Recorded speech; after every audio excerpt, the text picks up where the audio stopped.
revenir un petit peu sur cette aventure, c'est vrai que j'ai fait aucune interview parce que je ne me trouvais pas à la conférence de presse malheureusement.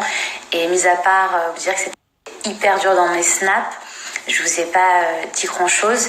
Et j'attendais justement le premier épisode pour pouvoir vous en dire plus. C'est une aventure qui a été compliquée pour moi pour plusieurs raisons. La première parce que j'étais loin de mon chéri. Comme vous pouvez le voir en 2 épisodes, je parle que de lui. La deuxième, c'est de se retrouver avec son ex en binôme, c'est compliqué.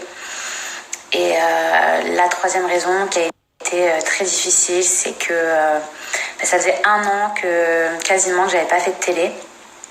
Et comme vous pouvez voir, j'ai une bonne fourchette, donc j'avais pris beaucoup de poids. Et de me retrouver avec des filles hyper skinny, c'est complexant. Surtout qu'on doit se mettre en petite tenue parce que il fait trop chaud. Donc on doit être en maillot de bain ou en short, des tenues qui nous mettent pas forcément à notre avantage. Et en plus de ça, on n'a aucun artifice pour essayer de camoufler de camoufler certains de nos défauts. Donc là, on est vraiment dans le brut du brut.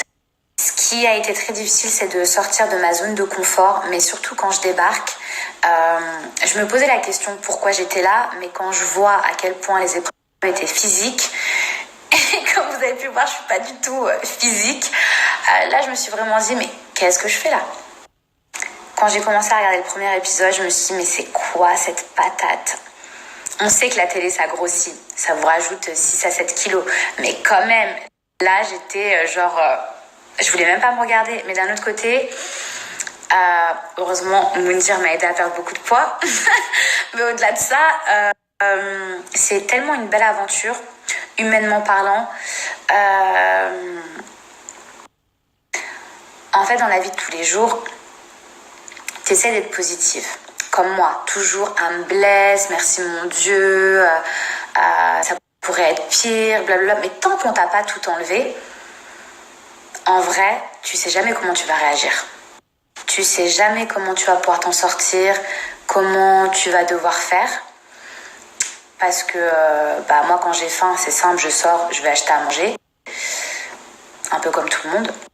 J'étais déjà hyper reconnaissante. Mais, par exemple, un matelas, ça, j'avais pas pensé que c'était un luxe. Je me suis dit de voir, d'entendre, de pouvoir marcher, de pouvoir courir, même si je cours pas très bien, ça c'était un luxe. Mais pas des petites choses auxquelles on pense pas, de prendre sa douche, on prend tout ça comme acquis. Et on se rend pas compte qu'il y a des gens qui vivent vraiment comme ça. Nous, ça dure 3 semaines, mais il y a des gens, c'est leur quotidien. Et ce qui m'a permis de tenir très très sincèrement, c'est de me dire qu'en fait, il y a des gens qui vivent vraiment comme ça, et nous, c'est juste une aventure, c'est un jeu, c'est un choix. Eux, c'est pas par choix, que ça a duré que 3 semaines. Et je peux pas tout vous dire. Je peux pas tout vous dire parce que vous découvrirez dans les épisodes. Mais je pense que c'est mon mental.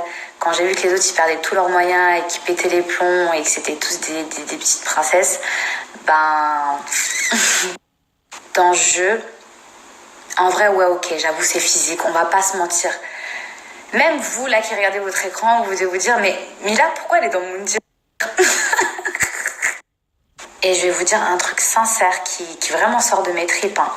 Vous avez beau vous entraîner tous les jours, avoir un corps d'athlète, ce que vous voulez, si vous n'avez pas le mental dans ce jeu. Donc voilà, je vous laisse découvrir les épisodes. De toute façon, on les découvrira en même temps.